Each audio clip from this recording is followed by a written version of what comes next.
Slice of life though. I'm gonna stop now. This guy's the star of the show.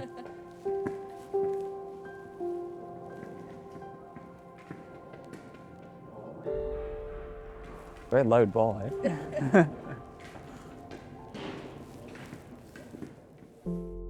Here at Crow Hill, we're drawn to music that is shaped by place. We believe sound is formed as much by setting as by composition, moulded by cultural context, what surrounds you, and where you're placed in time. I'm Theo, a composer and songwriter, and with Crow Hill, I visited a near and dear place, Paris. Paris's musical heritage is always a source of inspiration for me. Shaped by rebellion as much as refinement, it has long been a city of sonic and artistic contrasts. While a budding composer in my teens, I was introduced to romanticists such as Chopin, impressionists like Ravel and Debussy, and modernists such as Boulez. Each of these figures left an indelible mark on me, but what also struck me was their deep connection to Paris itself. It was a living, breathing influence on their creative lives. As with every episode of this series, my primary wish is to delve deeper.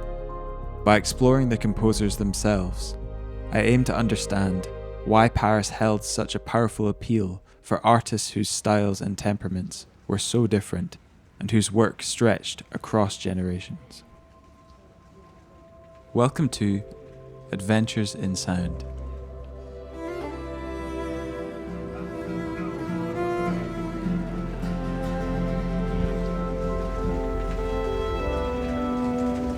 We began our journey on the hilltop neighbourhood of Montmartre to explore one of Paris's most whimsical yet broadly influential figures.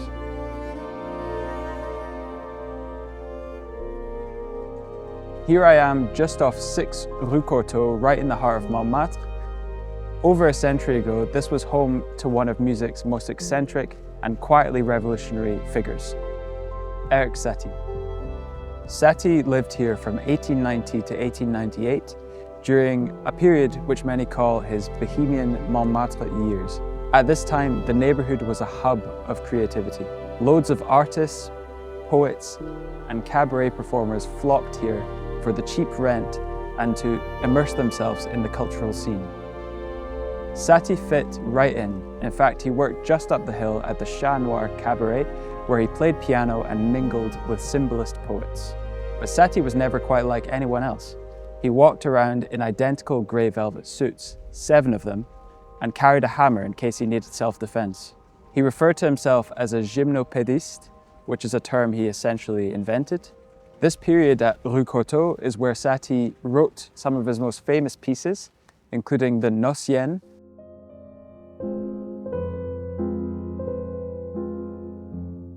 and the Gymnopédie.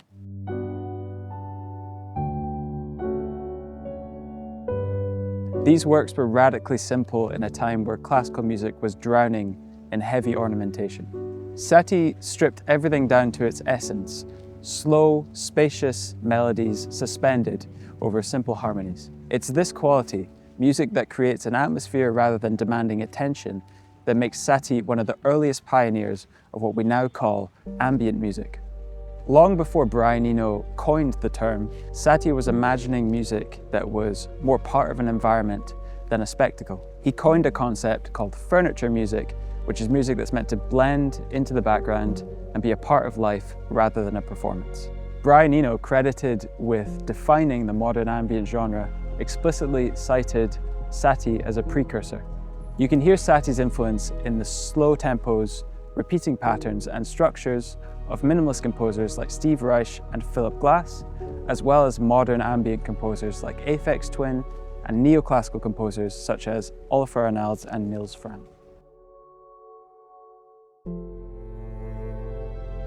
With Satie being the forefather of ambient music, it's only fitting that we explore the contemporary influence he had. Okay.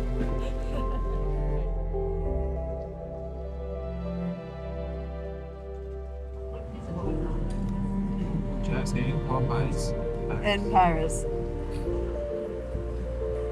All the pastry shops in the world, and he's in a fucking...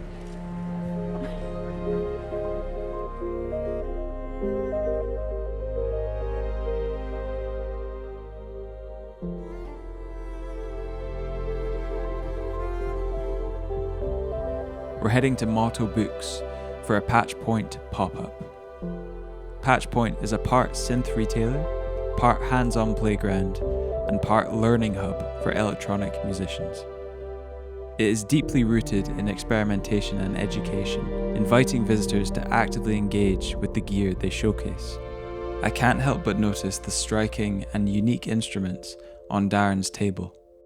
A few of them being Siet Lombards, which are a family of wooden encased, experimental electronic instruments created by instrument designer Peter Blasser. Rather than following traditional keyboard layouts, they invite intuitive, tactile interaction. I asked Darren if he could walk us through what they are capable of. Grab all the knobs. So now I have you can hear it's much quicker, so it's a multi-tap delay. That's kind of the way that you can. This one is going through a filter.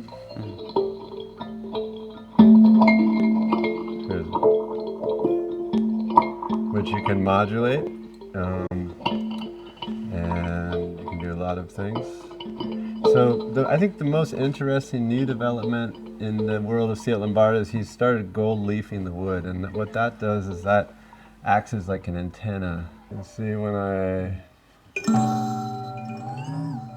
Oh yeah.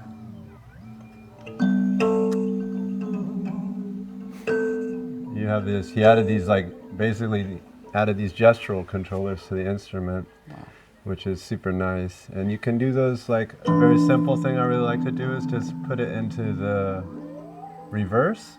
So that way you play, let's do it faster so we're on multi-tap.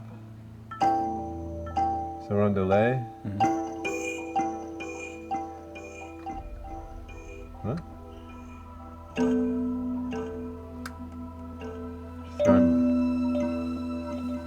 You hear it going backwards? Wow. So it's like a fun way to control the parameters. It's also very smooth. Funny thing I didn't like about it right away was I didn't not like it, but it's funny, like when you push the button, you're always infecting the controllers, so you kind of got to work those into your So it loops when you press the button? Yeah, so when these orange lights are on, that means that it's saving it, freezing it forever. Right. And then you can crank the volume or lower the volume like a mixer. And then that's a good point to go through and show. So basically you have like VCAs on the effects and you have VCAs on the input. So if I grabbed a cable, I could take a VCA. The center section is kind of it's 5 oscillators and they can be linked together. So here, I'll just use it as a basic kind of tremolo effect. Yeah. And they're inverted, and it's hard to hear when you're just changing between each other.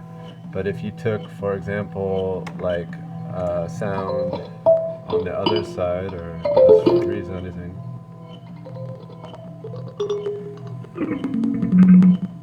And well, it's probably better with it doesn't really matter. And you put it here, then you have like, it's doing like a rotary effect. So that's so cool, because all the instruments are stereo. So that's like kind of a nice, and then they're like, depending on where you have the feedback set, they'll... So how if someone had this instrument, how would one like get used to these parameters? Because I've noticed there's no like labeling at all. Is it just a kind of trial and error thing, and you find stuff that's cool? I think that's kind of the concept. I mean, there's a lot of community where they're defining the instruments, and he literally tries to explain them the best he can. It's not like an esoteric thing. He's just really trying to explain the instruments the best he can. Yeah. And it's really just outside of the box of normal instruments, and so there are manuals, and he tells you like what each thing does. So It's, you know, but there's no Yeah. labeling on the instrument. I think I appreciate that, because then you find stuff that you never would otherwise had it been labeled, you know? Because if you're looking for a particular thing, it's like the labeling helps a lot, but then you'll find stuff that you never would have, you know, usually. Yeah, absolutely. So it's about discovery, I guess, these instruments. Absolutely, and the fun thing with bananas is if you, for example, if you're not thinking about it and you're like, oh, I want to send this also to here, but this is connected to here, then you're also like, Yeah, manipulate, yeah. you know, so sometimes you accidentally do stuff even if you're trying to do stuff, and, Yeah. it can become really nice because when the things are interacting with each other, Mm-hmm. they kind of make music with each other, you know, like if some envelope from some sound is affecting another sound, it just kind of gives it a nice thing. Keen to find out more, I want to sit down with Darren to understand Patch Point as an entity and his connection to Paris itself. Why Paris is my question, I guess. Why would you pick here? I fly over a lot, and I always see it from the airplane. I've never been here, and I was here for that show in June. I'd never been here before, and it just seems... They have a particular way of looking at and finishing things. Like I never thought it was a city for architecture or buildings, but the buildings are built really well here. People have taste in a way, I think. So it seemed, and the bookstore, it seemed like something I wanted, someplace I wanted to experience for a bit. So you're getting quite a lot of footfall in here, and people are interested in... Yeah, I would say not like tons, but the people who come are super excited to finally be able to, try the instruments. And the funny thing about Paris is a lot of people contacted us and they work. You know, in Berlin, it's in Berlin people are coming at whatever hour, Lisbon too, because there's a lot of tourists. But here, people are like, oh yeah, can I come in my lunch break? You know? or I'm coming after work. So only people that have passed through during the day or not on the weekend are people that were passing through. Right. So like us. Yeah. What struck me was how intentionally open Darren seemed to keep the space. Rather than presenting the instruments as precious objects, Patchpoint encouraged me and attendees to touch, test, and play with these remarkable instruments. I was going to ask about this thing. So it's, Very cute. I love the bend. Yeah, that boring. Yeah. Thanks to Patchpoint and Motto Books for their hospitality. Now we're headed to the first arrondissement to unravel a pretty elusive and introspective character, Claude Debussy. Taking route by the Musée de l'Orangerie, Split Life for Taro, Shy TV coffee, never a Shy TV coffee. like straight through coffee and a crepe. How do you say it? Well, the pronunciation is crepe, but Emily in Paris says crepe, so And as a Frenchman, how would you say it? crepe. I follow Emily's. Great. It was a fitting setting to explore parallels between Debussy and Monet, who shared an artistic approach that leans on atmosphere, pacing, and gradual shifts in tone. We're outside the Musée de l'Orangerie, which is home to Monet's vast, immersive water lilies.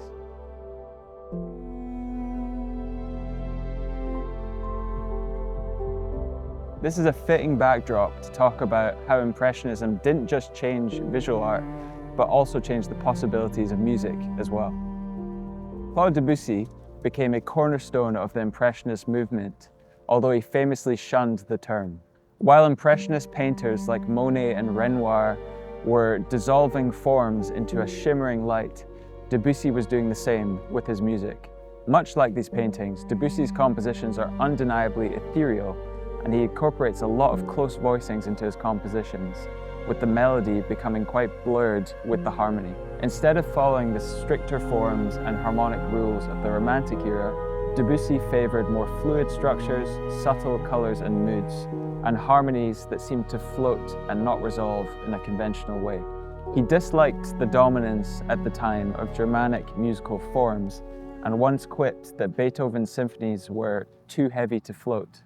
He often incorporated whole tone and pentatonic scales with ambiguous tonal centers, which potentially originated from his visit to the 1889 Exposition Universelle, where he first heard Javanese gamelan music. He later said Western harmony suddenly felt too engineered compared to the circular, shimmering sound of the gongs. Leaving Debussy behind, the next stop is a Chopin recital at a stunning Art Deco venue. Renowned for its exceptional acoustics, the space is crafted like a violin's resonant body, providing an ideal setting for his music. Grounded in Romanticist ideals, Chopin symbolizes a return to the piano as a direct, expressive instrument.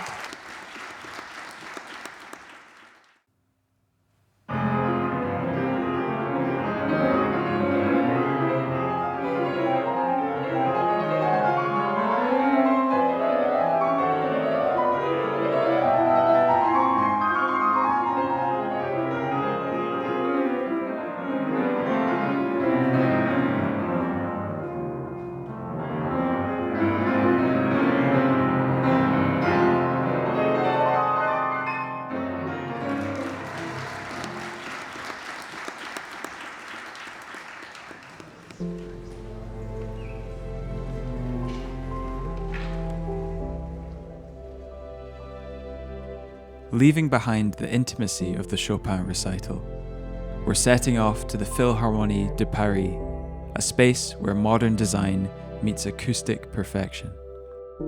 Guided by the pioneering vision of Pierre Boulez, the hall reflects his meticulous nature, conceived to capture every nuance of sound, allowing music to unfold with a remarkable clarity and depth. We're here at the Philharmonie de Paris, built in 2015 in the Parc de la Villette. It was conceived as a major cultural project to expand the Cité de la Musique and provide Paris with a world-class symphonic venue. Its largest hall, designed by architect Jean Nouvel, is named the Grande Salle Pierre Boulez, which reflects the association's deep connection with this composer and conductor. Boulez's musical language is defined by structural rigor, sonic innovation, and the rejection of traditional music conventions. He reacted strongly against musical traditions he deemed arbitrary, stylistically stagnant, and overly sentimental. He famously dismissed many 19th century romanticists and even some early modernists as insufficiently radical. This is in stark contrast to Paris romanticists such as Chopin, who valued elegance, emotional nuance, and the ideal of personal expression. Boulez sought to dismantle this through structure, serialism, and abstraction, and a detachment from popular taste.